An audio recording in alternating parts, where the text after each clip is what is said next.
বিবিসির তথ্য অনুযায়ী লস অ্যাঞ্জেলসের দাবানলের কারণে শহরের কিছু প্রভাবশালী ও আকর্ষণীয় এলাকায় ভয়াবহ পরিস্থিতির সৃষ্টি হয়েছে। দমকল কর্মীরা তীব্র গতিতে আগুন নিভাতে ঝাঁপিয়ে পড়েছেন, কিন্তু ফায়ার হাইড্রেন্ট পানি না থাকার বিষয়টি নিয়ে জনমনে ক্ষোভ বাড়ছে।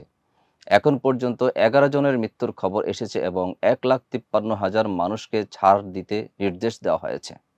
ডেস্ক নিউজে বিস্তারিত জানাচ্ছেন সিদি জান্নাত। প্রখ্যাত ব্যক্তিদের বাড়ি আর সাংস্কৃতিক স্থানগুলোর নিরাপত্তা নিয়ে উদ্বেগ প্রকাশ করা হয়েছে, তবে গেটি সেন্টারের এখন পর্যন্ত কোনো ক্ষতি হয়নি। দাবানল নিয়ন্ত্রণে আনার জন্য বিভিন্ন রাজ্য ও সরকারের সহায়তা এসেছে।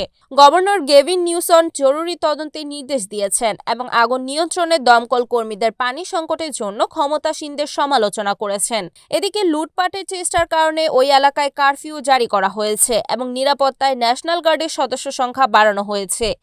পরিস্থিতিতে লস এঞ্জেলসের কয়েকটি এলাকায় আগুনের তীব্রতা এবং দমকল বাহিনীর চ্যালেঞ্জগুলি নিয়ে সংবাদ মাধ্যমে আলোচনা অব্যাহত রয়েছে।